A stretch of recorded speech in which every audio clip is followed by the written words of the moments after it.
me chama sobre as águas, onde os meus pés podem falhar,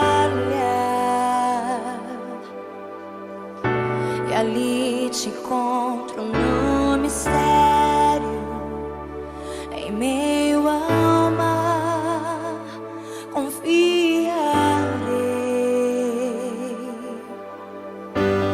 Ao teu nome clamarei,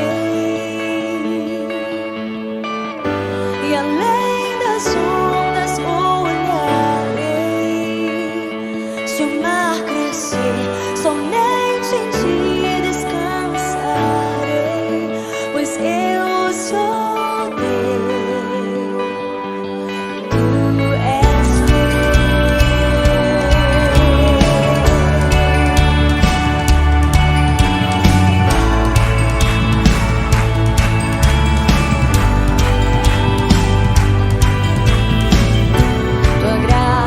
Cobre os meus temores, tua forte mão me guiará. Se estou cercado pelo medo, tu és fiel, nunca vais falhar. E ao teu nome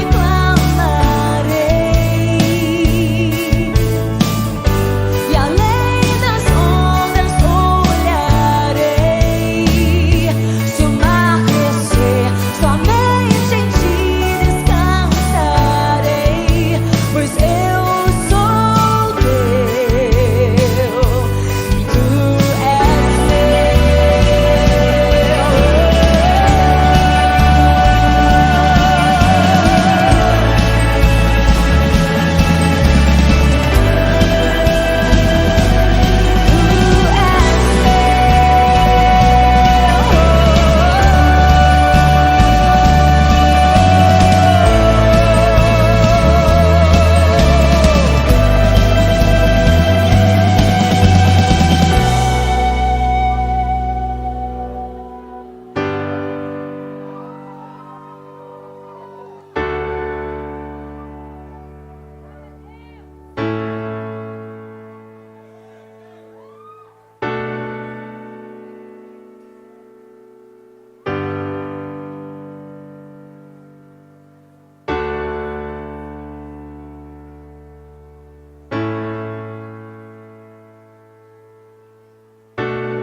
que em tudo em ti confie. Sobre as águas eu caminhe, por onde quer que chames. Leva-me mais fundo do que já estive, e minha fé será mais firme, Senhor, em tua presença. Que em tudo em ti confie. Sobre as águas eu caminhe, por onde quer que chames. Leva-me mais fundo do que já estive, e minha fé será mais firme, Senhor, em tua presença.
e além das ondas olharei.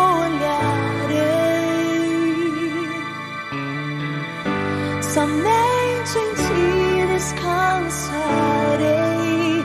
Eu sou teu, tu és meu.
Bom dia a todos, como vai? Você, sua família, espero que todos estejam bem, que seja um domingo abençoado por Deus, esse dia 14 de junho de 2020, e que a palavra do Senhor seja poderosa para abençoar você, a sua vida, a sua família. Amém?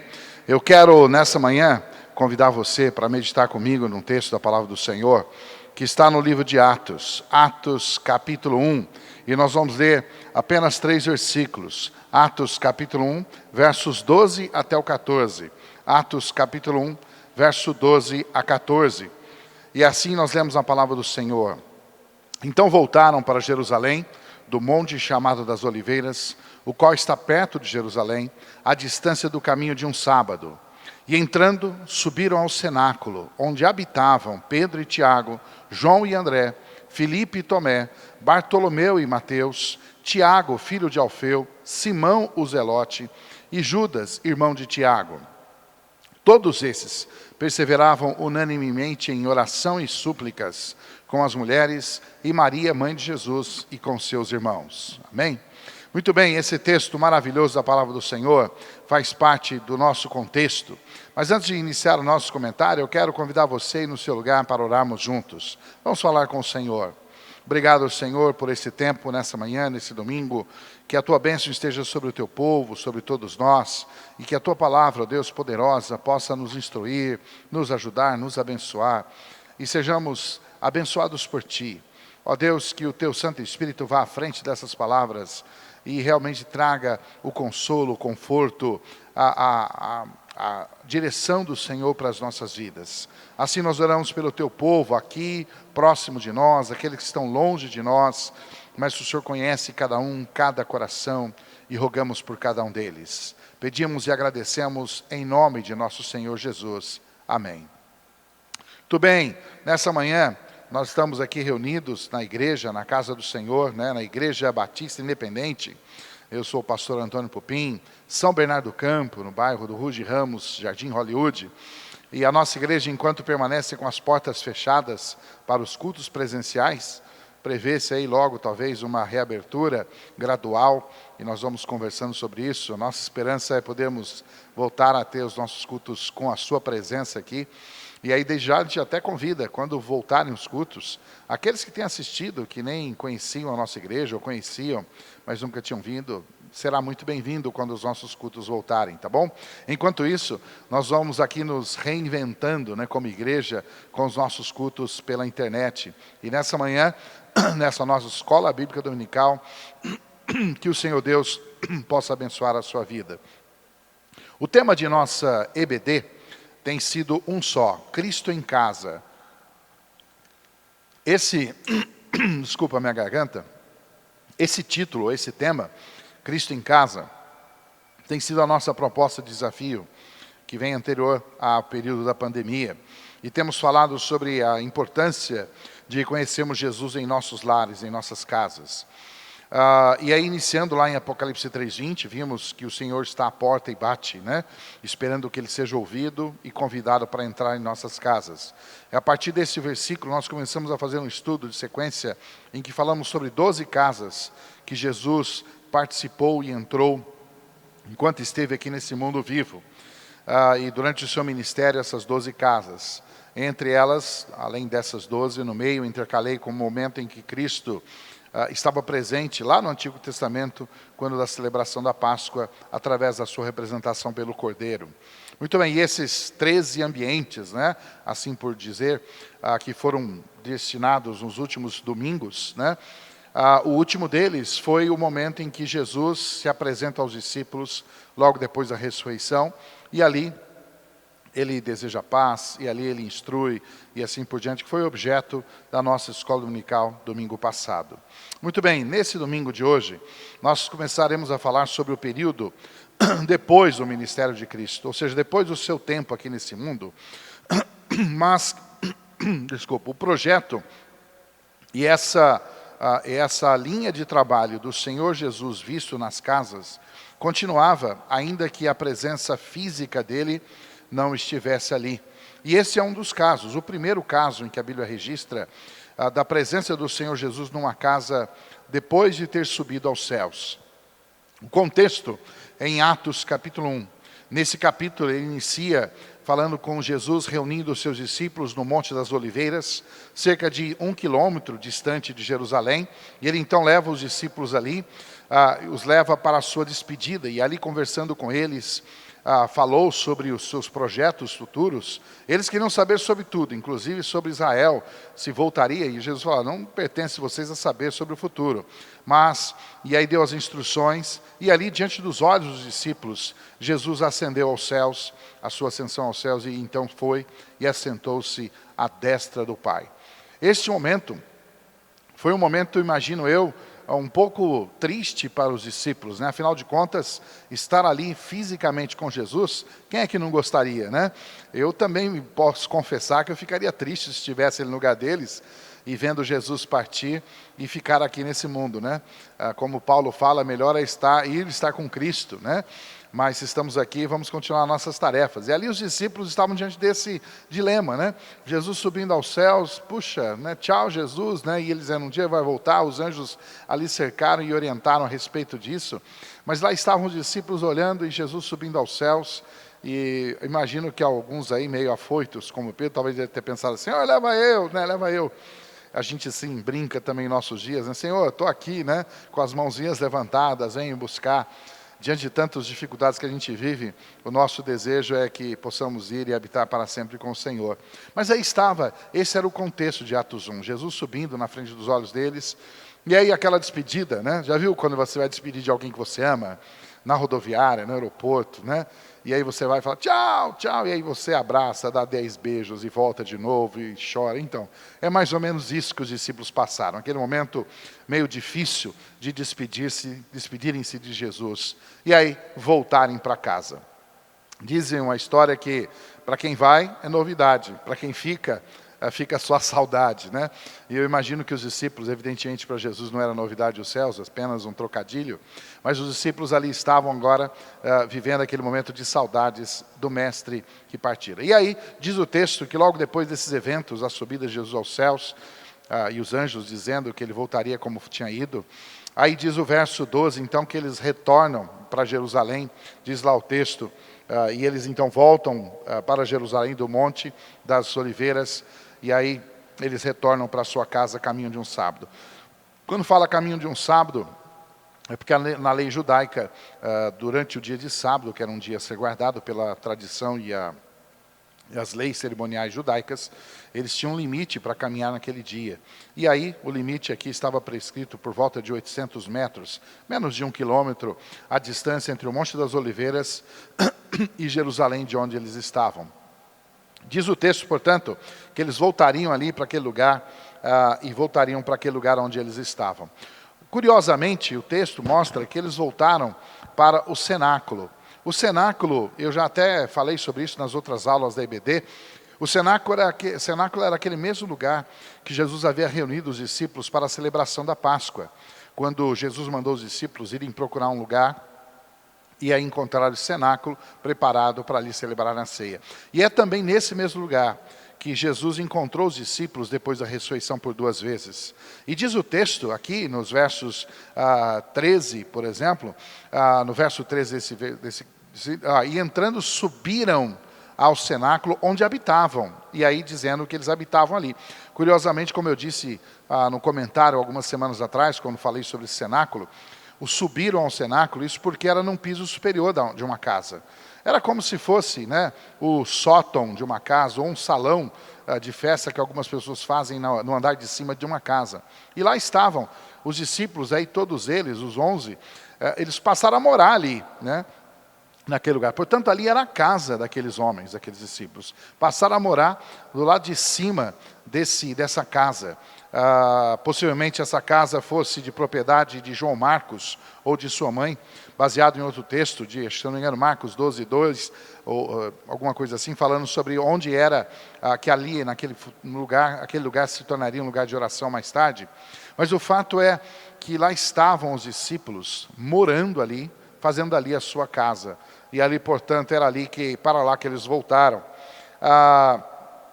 Quando a gente olha essa história, né, que ali se tornara o lar daqueles discípulos, era a casa deles. Mas até então, embora eles tivessem convivido com Jesus durante pouco mais de 3 anos, estivessem andado juntos entre si, além de andarem juntos com o Senhor, mas a identificação deles entre si ainda não era plena.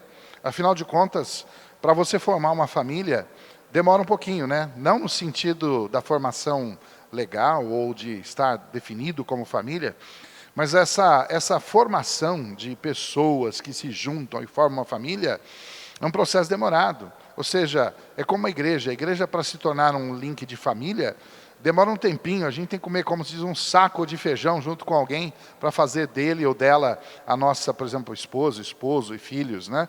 Há um tempo de amadurecimento nesse relacionamento para que se forme uma família. Assim acontece na igreja e assim acontecia entre os discípulos. Eles andaram juntos, formavam um grupo, mas para se transformarem numa unidade, ainda era um processo lento. E aí, por isso, eles decidiram ali andar juntos e morar juntos naquele lugar e estavam ali. E eu quero, nessa manhã, destacar alguns dos princípios que são fundamentais se queremos fazer de um grupo de pessoas uma unidade plena e real. Que é esse o projeto que o Senhor tem para nossas vidas. O Senhor não deseja fazer da sua casa apenas um grupo de crentes, um grupo de cristãos, um grupo de religiosos. O Senhor quer formar ali uma unidade verdadeira, uma unidade perfeita no seu lar, e que essa unidade realmente glorifique ao Senhor. O mesmo Ele pretende com a nossa igreja, formar do nosso grupo, dos nossos irmãos em Cristo, formarmos não apenas um ajuntamento de pessoas, mas uma unidade. E essa unidade, para que ela se torne perfeita, para que ela seja real, é preciso que ela seja baseada em alguns princípios.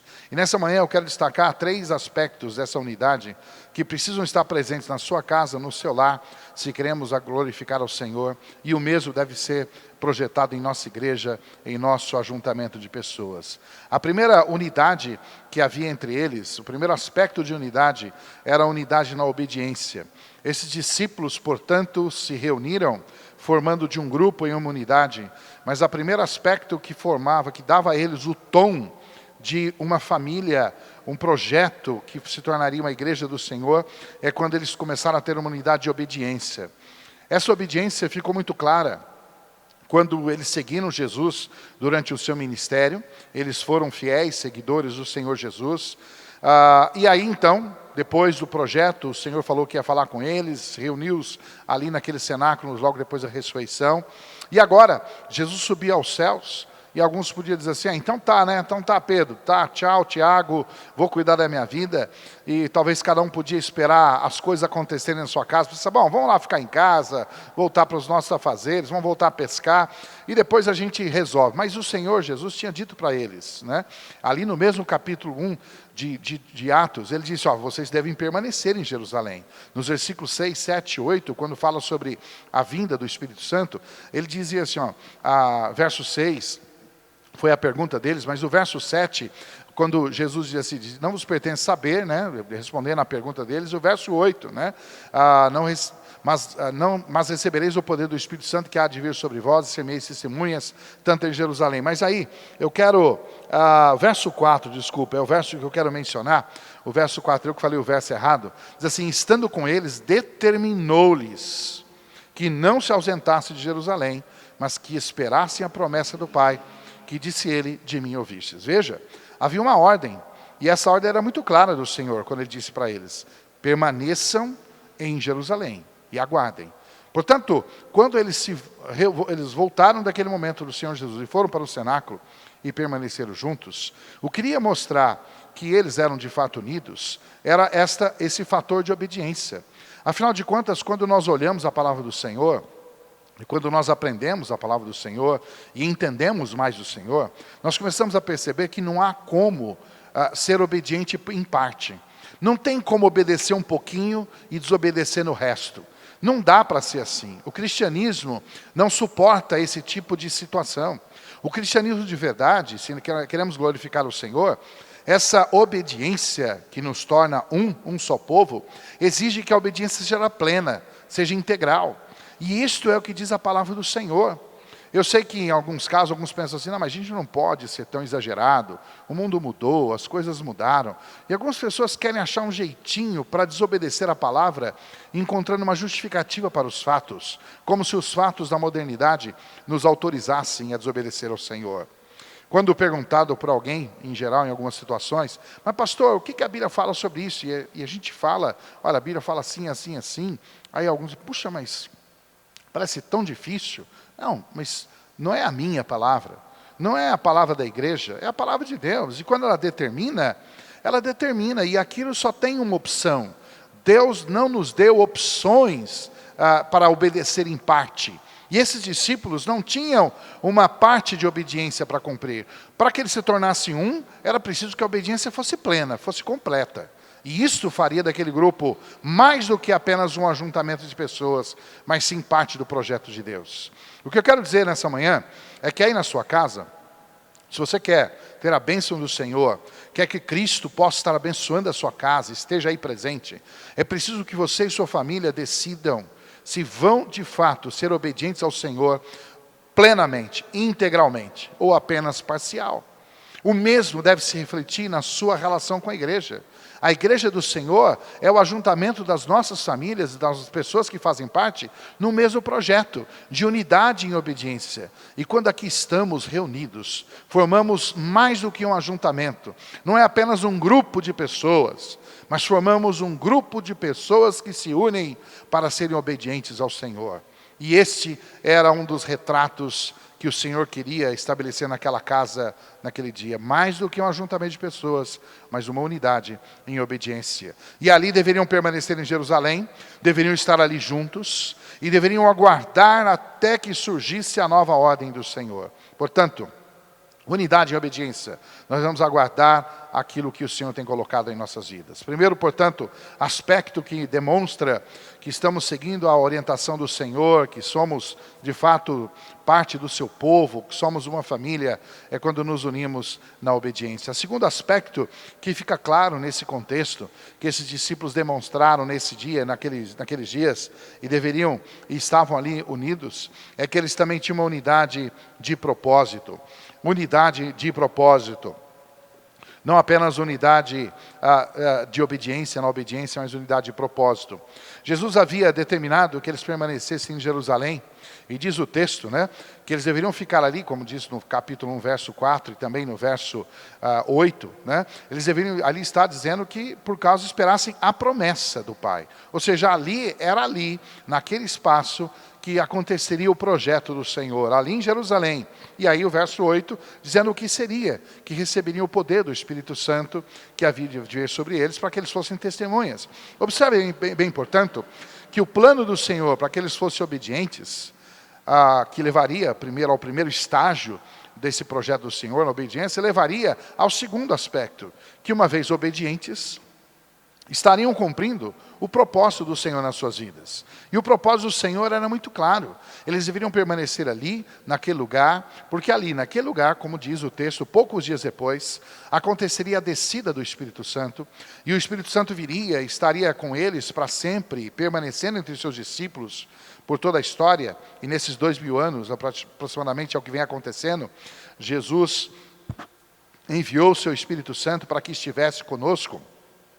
Ele tem estado conosco e estará tanto conosco como em nós, ou seja, em nosso meio, mas também habitando em nosso coração, no caso do salvo, é claro, entre os salvos, habitando entre nós, mas habitando no coração do salvo, e assim será até o nosso glorioso encontro com o Senhor Jesus nos ares, seja pelo arrebatamento dos mortos ou dos vivos.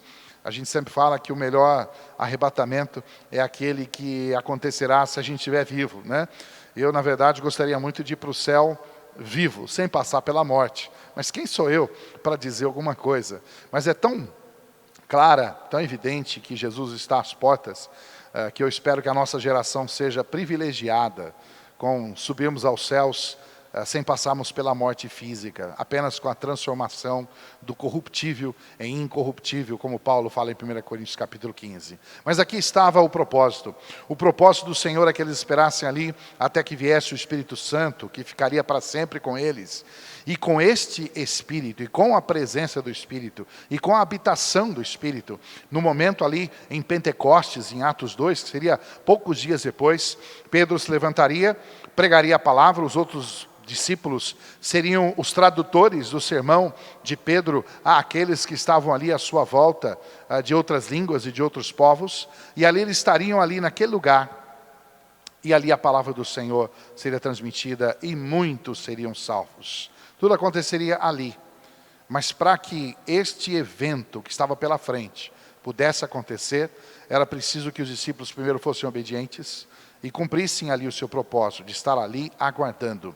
E durante o tempo de aguardar, de esperar, de serem obedientes, o Senhor continuaria a fazer o seu projeto no coração daqueles homens. Aliás, a gente pensa às vezes que esperar o tempo do Senhor pode parecer um tempo inútil. Mas na verdade a gente às vezes não compreende que enquanto esperamos, Deus continua tratando conosco. Deus continua tratando em nossas vidas. Tiago fala que quando esperamos e aprendemos a ter paciência, essa é a obra perfeita em nossas vidas. E na verdade o Senhor queria fazer desses homens preparados para tudo que viria pela frente. Às vezes a gente tem uma ansiedade das coisas, uma pressa, uma urgência que as coisas aconteçam, e nós não queremos esperar. E ali estavam os discípulos, que naquele momento, o propósito do Senhor é que eles aprendessem a esperar. Depois eles teriam tempo para fazer muita coisa, mas aquela hora era hora de aprender a esperar. Como agora, nós estamos em nossas casas, acho que há 80 e poucos dias, quase 90 dias, aí, se eu não me engano, acho que vai completar aí 90 dias, 3 meses, em que nós não temos os cultos em nossa igreja. Muitos pararam todas as suas atividades. Estamos esperando, e hoje o tempo é de esperar. Esse é o propósito do Senhor, fazer-nos aprender a esperar, esperar em casa, esperar nesses momentos a partir do ensinamento da palavra do Senhor, dos nossos cultos online. E esperar também faz parte do projeto de Deus. Às vezes nossas famílias também são ansiosas. Às vezes nós queremos tanto algumas coisas, queremos comprar isso, adquirir aquilo, ou chegar em tal lugar, realizar tais projetos. Mas esperar é certamente um propósito do Senhor em desenvolver o nosso caráter. E Deus tem um propósito quando também esperamos. Ali os discípulos sabiam aprender a esperar. E enquanto esperavam, eles se uniam nesse propósito do Senhor e deixavam de lado os projetos individuais daqueles 11 homens e transformavam 11 homens de diferentes projetos num só propósito. Essa unidade e espera levaria aqueles homens a formarem uma só mente, uma só mentalidade, um só sentimento, uma só mente, e era a mente que abandonavam as próprias e transformavam-se na mente do Senhor Jesus. O propósito do Senhor se revela em nossas vidas quando nós nos esvaziamos de nossa mera decisão, capacidade e planos, e começamos a revestir nossas vidas, nosso coração, e passamos a sonhar os sonhos de Deus, e passamos a nos propormos a fazer aquilo que Deus deseja. O Senhor queria desafiar aqueles homens, naqueles dias ali, juntos, para que assimilassem e respirassem o plano do Senhor. Nesses dias que você está em casa, que você não esteja apenas planejando o retorno à sua vida comercial, trabalho, passeio e lazer. Que seja um tempo também de planejar como servir melhor ao Senhor. Que você se plugue no projeto, na conexão com os céus, para que se assimile mais e mais o projeto do Senhor em sua vida.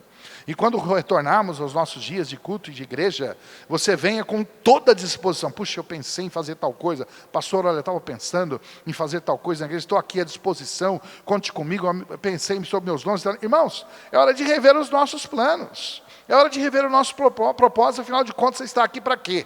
Qual é o seu plano nesse mundo? Qual é o seu propósito? Posso dizer para você, se queremos ter a bênção do Senhor, não é fora da igreja, não é fora dos conceitos do Senhor, não é fora da família do Senhor. Nós teremos unidade e a bênção do Senhor quando nos unimos na obediência e nos unimos no propósito do Senhor. Então, quando nós fazemos aquilo que o Senhor deseja e cumprimos o seu propósito, aí a paz. Que Deus possa fazer da sua família uma família unida nessa obediência e unida no propósito. O esposo falar para a esposa, quando a gente voltar, filhos, olha, vamos fazer tal coisa, vamos servir ao Senhor nessa área, nesse ministério, que essa unidade seja real. Enquanto aguardamos, estejamos nos preparando para fazer a obra do Senhor que vem pela frente. Eu tenho certeza, existem dons e talentos enterrados em nosso meio. Tenho certeza que esse povo da nossa igreja é muito talentoso. Tem gente com habilidades incríveis. Eu não vejo a hora de vocês voltarem e a gente começar a reinventar essa igreja e começar a espalhar oportunidades e ministérios. Porque um povo bom, que se une, que é obediente, fica aguardando e se preparando, sonhando para desenvolver o seu projeto. Queremos ver essa igreja cheia, queremos ver os ministérios acontecendo. Esse é o nosso sonho, esse é o nosso propósito. E esse propósito tem que ser nosso, unidos numa só mente, num sentimento. Deixar de lado as picuinhas, deixar de lado as arestas. Vamos resolver com amor, mas unidos num propósito, numa mente, num sentimento, como aqueles discípulos que estavam sendo talhados para que o projeto do Senhor fosse realmente uma bênção na vida daqueles homens. Portanto, que o Senhor possa desenvolver em nós essa unidade, não só de obediência e unidade de propósito. Mas por fim, enquanto eles esperavam o momento de Deus, enquanto eles estavam ali demonstrando obediência e a disposição de uma unidade de propósito, eles se uniram numa terceira área que é fundamental na sua casa, em nossa igreja. Unidade na obediência, unidade de propósito e unidade de oração. Unidade de oração. Aliás, essa é uma das questões que mais se destaca nesse texto que nós lemos. Quando você olha o texto, no verso 14, pedi para colocar o verso 14 aí na sua tela para você ver, diz assim: todos estes perseveravam unanimemente em oração e súplicas com as mulheres e Maria, mãe de Jesus, e com seus irmãos. Observe bem que ali estavam esses discípulos, esses 11, e mais Maria, mãe de Jesus, e algumas mulheres, os irmãos de Jesus. Curiosamente, os irmãos de Jesus não reconheceram Jesus como Senhor nos dias em que ele estava nesse mundo. E certamente foram impactados com o evento da sua morte e da sua ressurreição. E talvez alguns comentaristas acreditam que os irmãos de Jesus somente reconheceram que Jesus não era apenas o irmão, mas que era o Senhor quando o viram ressurreto. E aí quando viram Jesus ressuscitado entre os mortos, e aí então compreenderam quem era Jesus. E ali estavam os irmãos de Jesus, assim como Maria, a sua mãe, mas como outras mulheres, e reunidas com os discípulos. E ali formavam aquela que seria a base da igreja nos dias seguintes. A igreja iniciaria alguns dias depois, quando eu disse, na descida do Espírito, e quando Pedro e os demais apóstolos pregassem a palavra. E ali então começaria em Jerusalém a primeira igreja. Alguns acreditam que as primeiras reuniões aconteceram ali nesse cenáculo, enquanto o grupo era pequeno. Tanto que nos versículos seguintes a esse momento, Pedro começa a pregar e com 120 pessoas ao seu redor, possivelmente nesse lugar. E ali começavam, portanto, as reuniões. Mas essa reunião, aí está no verso 15, naqueles dias, levantando-se Pedro, no meio dos discípulos, ora, a multidão junta era de quase 120 pessoas. E ali, essas primeiras reuniões aqui foi um ato antes da igreja começar, mas já começa a ver um grupo se reunindo. E interessante que eles se reuniam não apenas para bater papo, não apenas para conversar, não para especular sobre o futuro ou ficar lembrando sobre o passado, mas eles se reuniam por uma unidade que podia alicerçar aquela unidade, que era a unidade espiritual através da oração. Diz uma expressão que um povo que ora junto, permanece junto. Um povo que não ora junto, ou que não ora, certamente será destruído. Porque a nossa força não é a nossa. Nós não somos capazes em nós mesmos de manter a unidade que vem do Senhor. Quando uma igreja para de orar, essa igreja será destruída. Quando uma igreja começa a ver apenas de projetos e eventos, não estou dizendo que não sejam importantes, mas quando nós começamos a fazer as coisas e realizar projetos, mas sem a inspiração do Senhor, sem a ação do Senhor através da oração, nós começamos a ser derrotados. E aí tudo aquilo que a gente começa a fazer, começa a dar errado, as pessoas começam a brigar entre si, começa a ter intriga, encrenca. Quando o povo se junta, para orar e oramos juntos, aquilo transcende as nossas palavras e coração, porque aí a presença do Senhor se torna real em nossas vidas. E quando o povo se junta, nós deixamos de lado e oramos, nós deixamos de lado as nossas diferenças, nós deixamos de lado aquilo que é menos importante, elevamos a nossa mente, o nosso coração para um nível espiritual, pensamos nas coisas de cima e menos nas coisas da terra. Esse é um dos efeitos da oração. Além do papo, vamos chamar assim, da relação de conversa entre nós e os céus, mas ela transcende as nossas almas, transcende o nosso espírito a um nível de relacionamento que sobrepõe ao terreno, e vamos às coisas celestiais. E quando nos encontramos nesse nível superior do relacionamento, nós nos entendemos melhor. Sabe por quê? Porque quando a gente está aqui no nosso papo entre nós, resolvendo nossas coisas, nós estamos com o coração terreno, o coração aqui, as coisas por aqui, as coisas começam a ficar por aqui, os problemas daqui. Quando nós elevamos o nosso coração e a nossa mente, começamos a conversar com Deus, nós nos reunimos num outro nível, no nível espiritual, no nível na presença do Senhor. E essa é a diferença que transforma uma igreja em uma igreja mais forte. E esta é a diferença que transforma a sua família numa família mais forte. Quando uma família se une em oração, não basta o papai orar num canto, a mamãe orar num canto, o outro canto, o filhinho orar em outro lugar. Não, é preciso que essa oração seja coletiva, seja junto. Cada um ali naquele momento e o processo de oração juntos. Estou dizendo que um tem que atropelar o outro orando, não tem que ser todos na mesma hora, mas se reunirem para orar, ainda que um ore cada vez, um por vez, mas aquele momento de oração fortalece, cria uma ligação que é maior do que apenas um ajuntamento de pessoas. E por isso, os discípulos decidiram, queriam estar juntos na oração. Não era cada um ir para um canto e orar, mas decidiram ali, naquele lugar onde habitavam, naquela casa, no lar deles, se dobrarem os seus joelhos e buscarem ao Senhor. Oravam juntos, oravam pelo mesmo propósito. Sabiam que em breve a igreja começaria, que o propósito do Senhor se iniciaria, sabia que logo aquele grande culto aconteceria, e estavam orando. Certa vez, um grande homem de Deus foi visitado por alguns que conheceram a sua fama, e chegando naquela igreja, alguém queria saber, cadê aquele homem, cadê aquele que Deus faz? E aquele grande homem de Deus, que não se fez conhecer até aquele momento, falou, vem cá, vou te mostrar a força de Deus nessa igreja. Levou em determinado lugar, antes do culto começar, tinha uma reunião de homens que oravam. Diz assim, aqui está a força dessa igreja. Esses homens que estão aqui antes do culto orando, para que Deus abençoe esse culto. Irmãos, muitas vezes nós começamos a chegar na igreja frios. Sabe o jogador que sai do banco de reserva e entra no campo frio, sem aquecimento? A gente às vezes chega assim na igreja, a gente quer chegar na hora do culto, afobado e tudo, as coisas acontecendo, e queremos que Deus faça as coisas. E o aquecimento espiritual? E você orando em casa? E você chegar um pouco mais cedo, sentar no seu lugar e orar? Que tal a gente começar a orar antes dos cultos? Irmãos, nós esquecemos o valor da intervenção de Deus que acontece em nossas casas e nossa igreja quando nós oramos. Aqueles discípulos sabiam que se Deus faria uma grande obra, era preciso que eles se unissem na oração e orassem por aquilo que Deus faria. E não é à toa que dias depois, quando iniciou a igreja, houve um tremendo dia de salvação de almas. Muitas vidas foram transformadas. Nós precisamos nos unir na oração. Se a nossa igreja, a nossa família quer ser vitoriosa, é preciso que a gente se una lá, naquele degrau superior, lá no piso superior da oração, naquele momento em que nos conectamos juntos lá nos céus. Oravam juntos e oravam pelo mesmo motivo. E mais, diz o texto, que perseveravam em oração.